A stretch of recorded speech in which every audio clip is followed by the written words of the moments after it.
प्यारे बच्चों, आज के इस लेक्चर में हम पढ़ेंगे सांख्यिकी यानी कि स्टैटिक्स, जो कि क्लास 11th का चैप्टर फर्स्ट है। उसके बारे में देखेंगे कि जो सांख्यिकी है उसका एक वचन और बहुवचन क्या होता है, साथ में जो सांख्यिकी है उसकी विशेषताएं क्या है। सबसे पहले हम देख लेते हैं सांख्यिकी होती क्या है। सांख्यिकी जैसे नाम से ही पता लग रहा है, जो सांख्यिकी है हमें सूचना प्रदान करती है, सूचना देती है, लेकिन वो संख्याओं के रूप में देती है। तो जो संख्या है, संख्या का मतलब होता है जिसको आप गिन सकते हो, जैसे कि 1, 2, 3, जिस तरह की जो काउंटिंग होती है वो संख्यात्मक होती है। और संख्यात्मक सूचना को हम सांख्यिकी कहते हैं। जो आंकड़े होते हैं उनके बिहाफ पर जब आप निष्कर्ष निकालते हो तो वो सांख्यिकी कहलाती हैं। तो सांख्यिकी के दो रूप हैं, एक वचन और बहुवचन। जो सांख्यिकी का बहुवचन रूप है वो सांख्यिकी का निष्कर्ष बताता है हमें कि जो सांख्यिकी है हमें किस तरह की इंफॉर्मेशन देती है। जबकि जो सांख्यिकी का एक वचन रूप है वो सांख्यिकी के मेथड्स के बारे में बताती है कि जो हम सांख्यिकी का निष्कर्ष निकालते हैं या सांख्यिकी से जो हमें सूचना मिलती है उसको प्राप्त करने के लिए हमने कौन सा मेथड अप्लाई किया है या कौन सा हमने प्रोसेस अप्लाई करा है। जैसे आंकड़ों को कैसे इकट्ठा किया जाता है, आंकड़ों का कैसे वर्गीकरण किया जाता है, आंकड़ों को कैसे प्रस्तुत किया जाता है, तथा आंकड़ों को कैसे निर्वचन यानी कि उनसे निष्कर्ष निकाला जाता है। सांख्यिकी जो है वो आंकड़ों के बेस पर होती है। आंकड़ों का मतलब होता है सूचनाएं। जब हम सूचनाएं इकट्ठा करते हैं तो उनके बिहाफ पर निष्कर्ष निकालते हैं, जिसको हम सांख्यिकी कहते हैं। तो देख लेते हैं बहुवचन संज्ञा या बहुवचन के रूप में जो सांख्यिकी है वो किस तरह है।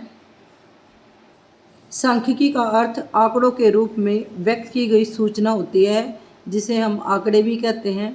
जैसे जनसंख्या संबंधी आंकड़े, रोजगार संबंधी आंकड़े, सार्वजनिक व्यय के आंकड़े जो समय समय पर पब्लिश होते हैं, तो उनको हम सांख्यिकी कहते हैं। सिंपल लैंग्वेज में सांख्यिकी का अर्थ होता है संख्या के रूप में व्यक्त की गई सूचना, जिसको हम अंक भी बोलते हैं। अंकों के रूप में व्यक्त की गई सूचना या संख्या के रूप में व्यक्त की गई सूचना को हम सांख्यिकी कहते हैं। तो जो सांख्यिकी है उससे हम इंफॉर्मेशन लेते हैं, वो संख्यात्मक सूचना होती है।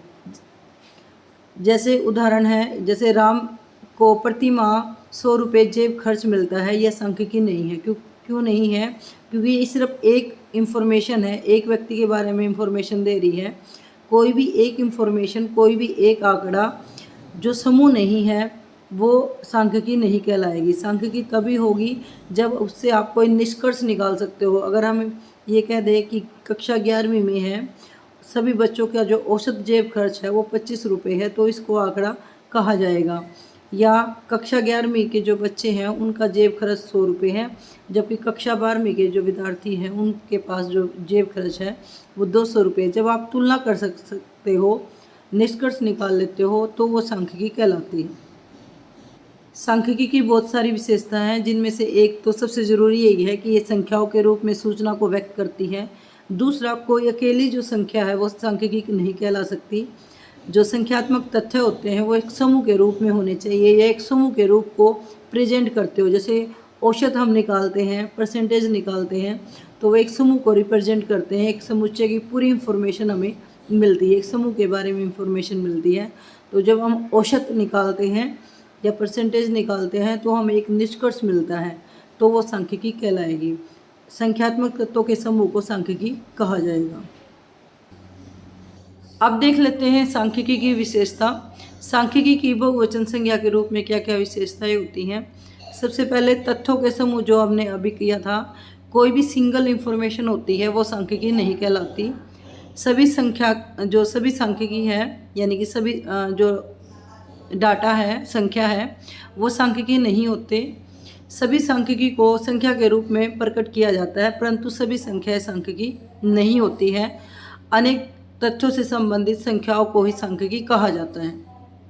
अनेक तथ्यों से संबंधित संख्याओं को सांख्यिकी कहा जाता है। जैसे हमारे विद्यालय में 600 विद्यार्थी हैं, कोई सांख्यिकी नहीं है, ये सिर्फ एक डाटा है जो सिर्फ एक इंफॉर्मेशन बता रहा है। लेकिन अगर ये कहा जाए कि हमारे कक्षा में या हमारे विद्यालय में 9वीं कक्षा में है वो 200 विद्यार्थी हैं, 10वीं में 160 विद्यार्थी हैं, तो ये जब इन अलग अलग डाटा दिया जाता है और हम कंपैरिजन कर सकते हैं तो उसे हम सांख्यिकी कहेंगे।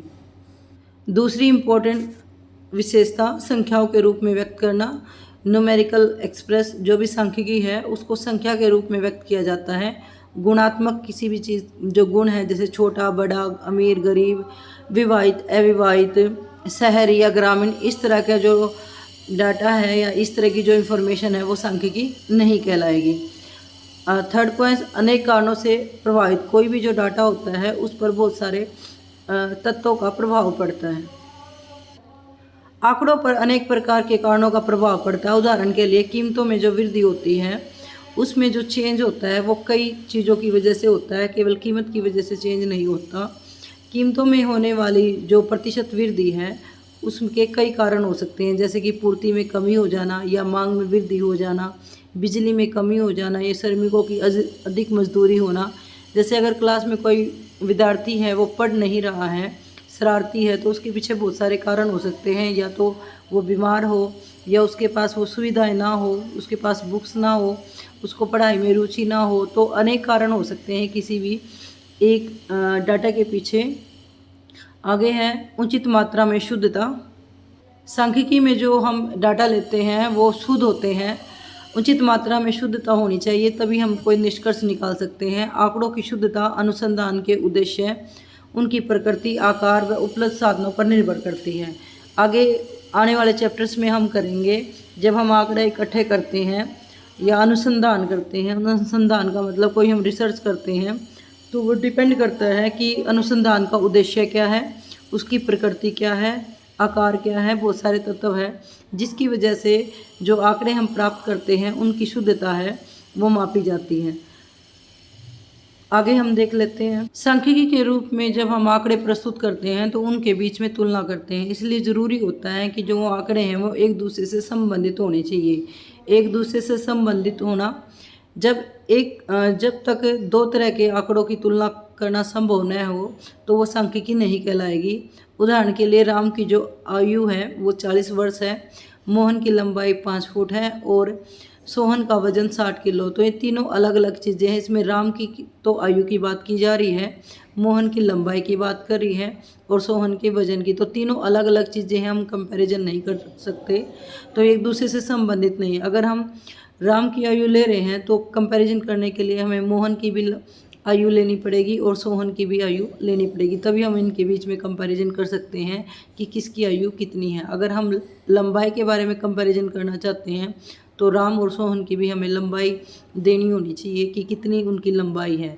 ऐसे ही अगर वजन माप रहे हैं तो तीनों का वजन ही करेंगे, यानी कि जिस भी इकाई का आप प्रयोग कर रहे हो तो तीनों की इकाई सेम होनी चाहिए, तभी हम उनसे कोई निष्कर्ष निकाल सकते हैं, कोई रिजल्ट निकाल सकते हैं, तब उसको सांख्यिकी कहा जाएगा। जब तक वो एक दूसरे से संबंधित नहीं है तो इसे कोई सांख्यिकी नहीं कहा जाएगा, इनके बीच में कोई संबंध नहीं होगा।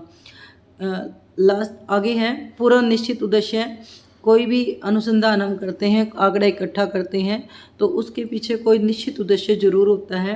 बिना निश्चित उद्देश्य के अगर कोई सूचना इकट्ठी की जाती है तो उसे हम सांख्यिकी नहीं कहेंगे। जो भी आंकड़े इकट्ठे किए जाते हैं उनका कोई निश्चित उद्देश्य होता है। यदि किसी गांव के किसानों के संबंध में हम आंकड़े एकत्रित करते हैं तो इसके पीछे कोई पूर्व निश्चित उद्देश्य होना चाहिए, जैसे उनकी आर्थिक स्थिति का पता लगाना या उनका व्यय के बारे में इंफॉर्मेशन लेना। अगर बिना किसी उद्देश्य के हम इकट्ठा कर रहे हैं आंकड़ा तो वो सांख्यिकी नहीं कहलाएगी। आगे है गणना करना, अनुमान लगाना। सांख्यिकी में जो भी डाटा इकट्ठा किया जाता है उसमें हम इंफॉर्मेशन लेते हैं, उसके लिए हम गणना का मेथड का भी प्रयोग कर सकते हैं और अनुमान का भी। गणना का मतलब है जिसको आप गिन सकते हो। अगर अनुसंधान का क्षेत्र छोटा है तो आप गणना करके आंकड़े इकट्ठे कर सकते हो, लेकिन अगर आंकड़ा बड़ा है, अनुसंधान का क्षेत्र बड़ा है, तो वहाँ अनुमान लगाया जाता है। समक को गणना करने द्वारा या अनुमान द्वारा एकत्रित किया जा सकता है, यानी कि जो आंकड़े हैं वो दोनों तरीके से यूज किए जा सकते हैं, गणना द्वारा भी, अनुमान द्वारा भी। यदि अनुसंधान का क्षेत्र विस्तृत है तो अनुसंधान में हम अनुमान विधि का प्रयोग करते हैं। जैसे प्रधानमंत्री की दिल्ली सभा में 1 लाख लोग आए या बम्बई में 2 लाख लोग आए। इसके विपरीत यदि अनुसंधान क्षेत्र सीमित है तो गणना करने के लिए हम जो विधि है वो गणना विधि का प्रयोग करते हैं। जैसे कि कक्षा 10 में या 11वीं में 20 विद्यार्थी हैं आगे कर लेते हैं।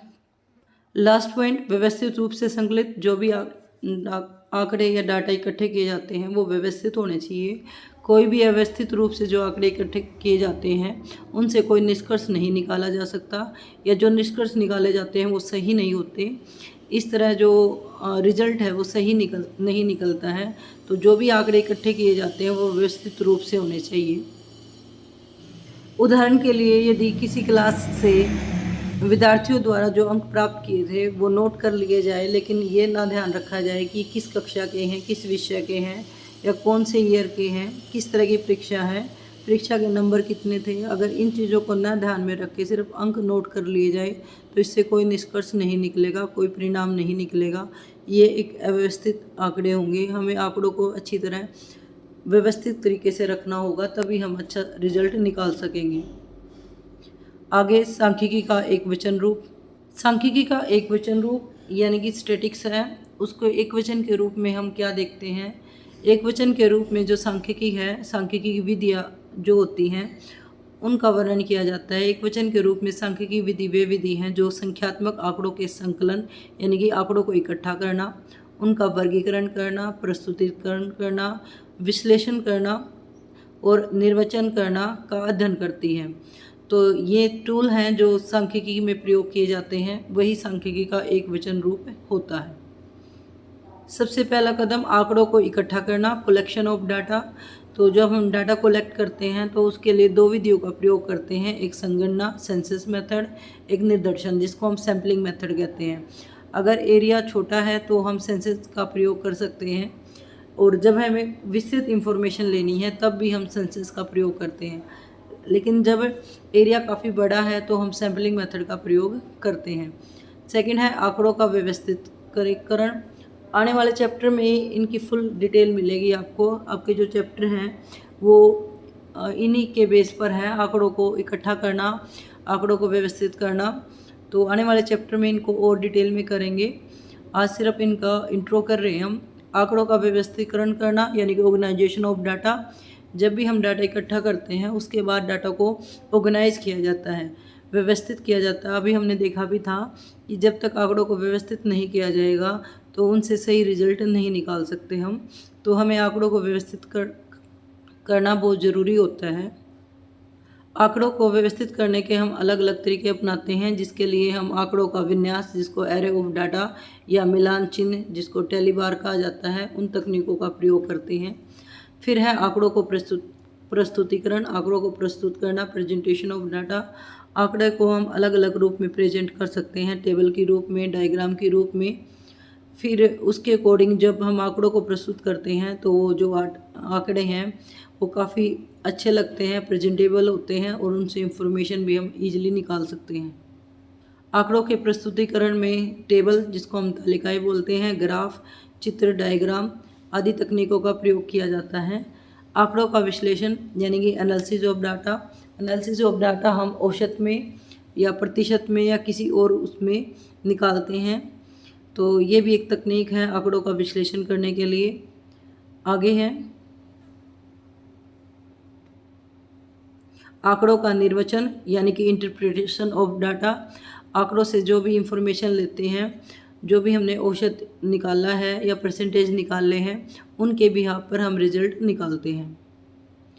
आंकड़ों का निर्वचन यानी कि इंटरप्रिटेशन ऑफ डाटा। आंकड़ों का जो निर्वचन होता है उसको हम प्राय औसत यानी कि एवरेज में, प्रतिशत परसेंटेज में, सहसंबंध में और या रिग्रेशन आदि के रूप में दर्शाते हैं, और उसके बिहाफ पर हम रिजल्ट निकालते हैं। आज के इस लेक्चर में हमने सांख्यिकी का अर्थ, सांख्यिकी का बहुवचन संज्ञा के रूप में और एक वचन संज्ञा के रूप में स्टडी करा, उसकी विशेषताओं को देखा। आने वाले लेक्चर में हम देखेंगे कि जो सांख्यिकी है उसकी सीमाएं क्या हैं, उसकी इम्पोर्टेंस क्या है। आज के लिए इतना ही। धन्यवाद। Thanks for watching.